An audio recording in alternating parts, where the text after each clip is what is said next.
Hello friends, അസ്സലാമു അലൈക്കും. പുതിയൊരു വീഡിയോയിലേക്ക് എല്ലാവർക്കും സ്വാഗതം. ഇന്ന് ഞാൻ വന്നിട്ടുള്ളത് എളുപ്പത്തിൽ ഉണ്ടാക്കിയെടുക്കാൻ പറ്റുന്ന പലഹാരത്തിൻ്റെ റെസിപ്പിയുമായിട്ടാണ്. അപ്പോൾ നമുക്കിത് ഉണ്ടാക്കുന്നത് എങ്ങനെയെന്ന് നോക്കാം. അപ്പോൾ ഇതുണ്ടാക്കാനായിട്ട് ഒരു പാത്രത്തിലേക്ക് ഒരു 5-6 കപ്പ് വെള്ളം ഒഴിച്ചു കൊടുത്തിട്ടുണ്ട്. വെള്ളം നന്നായിട്ടൊന്ന് ചൂടായി വരുന്ന സമയത്ത് 2 കപ്പ് മാക്രോണി ഇട്ട് കൊടുക്കുകയാണ്.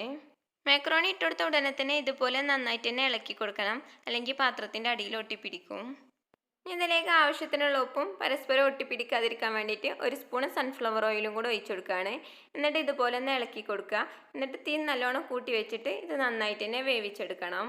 വെന്ത് നല്ലോണം അടിഞ്ഞു പോകണ്ട, 90-95% വെന്ത് കിട്ടിയാൽ മതി. ഒരു 3-4 മിനിറ്റ് ഒക്കെ ആകുമ്പോഴേക്കും തന്നെ വെന്തിട്ടുണ്ടാവും. ഇനി തീ ഓഫാക്കി വെള്ളത്തിൽ നിന്ന് ഊറ്റിയെടുക്കണം.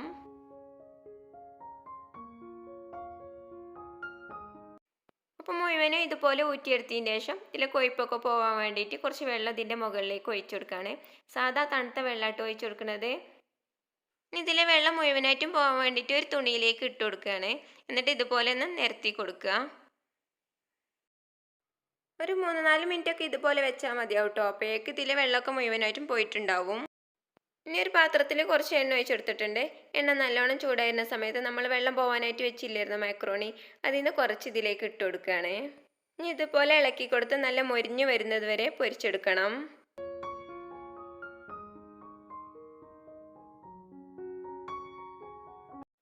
അപ്പോൾ ഇത് നല്ലോണം മൊരിഞ്ഞു വന്നിട്ടുണ്ട്. ഇനി ഇത് എണ്ണയിൽ നിന്ന് കോരി മാറ്റാം. ഇനി ബാക്കിയുള്ളതും കൂടെ ഇതുപോലെ ഒന്ന് പൊരിച്ചെടുക്കണം. അപ്പോൾ മുഴുവനും ഇതുപോലെ പൊരിച്ചെടുത്തിട്ടുണ്ട്. ഇതിലേക്ക് 1 സ്പൂൺ മുളക് പൊടി ഇട്ട് കൊടുക്കുകയാണ്. മാക്രോണി വേവിച്ചപ്പോൾ തന്നെ ഉപ്പിട്ടുകൊണ്ട് ഇതിലേക്ക് ഉപ്പ് ചേർക്കേണ്ട ആവശ്യമില്ല. ഇനി നിങ്ങൾ ചേർത്ത ഉപ്പ് കുറവാണെങ്കിൽ ഈ സമയത്ത് നിങ്ങൾക്ക് ഇതിലേക്ക് ഉപ്പ് ചേർത്ത് കൊടുക്കാം. എന്നിട്ട് ഇതുപോലെ നന്നായിട്ട് തന്നെ ഇളക്കി കൊടുക്കണം.